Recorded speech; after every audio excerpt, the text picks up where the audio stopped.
सांग मैंने Morpho L1 biometric fingerprint device किपरि आपण मैंने बहुत ही कम दाम और सस्तार किनीपारे। देखो सांग मैंने मोर्फो L0 डिवाइस तो बहुत दिन बंद हो सारा तो सहीटा टोटाली कम करूनी। आपण मानक L1 डिवाइस किणवार अच्छे तो आपण मैंने वीडियो को लास्ट देखूँ देखो सांग मैंने बाहर तो किणवा गले 5000 ରୁ 6000 किए 7000 कहते। आ फ्लिपकार्ट आमाजन रे तो कहबनी सांग मैंने से तो बहुत फेक प्रोडक्ट आसे जहाँकि L0 डिवाइस को भी L1 कहीकि से बिक्री करुँच। तो सांग मैंने बिल्कुल भल प्रोडक्ट किणापी देखते सांग मैंने आपण मैंने कौन करेंगे गूगल कि क्रोम ब्राउजर ओपन करके मोर्फो आईडी सर्विस लिखिकी आपण मैंने सर्च करनी।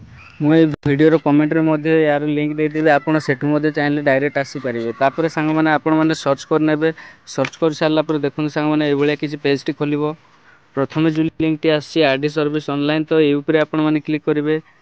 देखो सांग मैंने लिखाई एडिमिया बायोमेट्रिक डिवाइस तो ये लिखाई MSO 1300E3 RD L1। देखो सांग मैंने L1 रो डिवाइस रो प्राइस रोचे जहाँकि 3150 टଙ୍କା रोचे।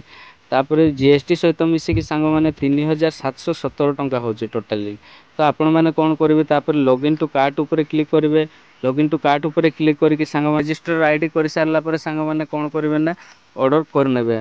ऑर्डर कन्फर्म हो गला सांग मैंने 10 ରୁ 15 दिन भितर आपंकर रजिस्टर एड्रेस रे फिंगरप्रिंट डिवाइस टी डेलीवर हो। तो सांग मैंने ये आज अपडेट। जय जगन्नाथ, धन्यवाद।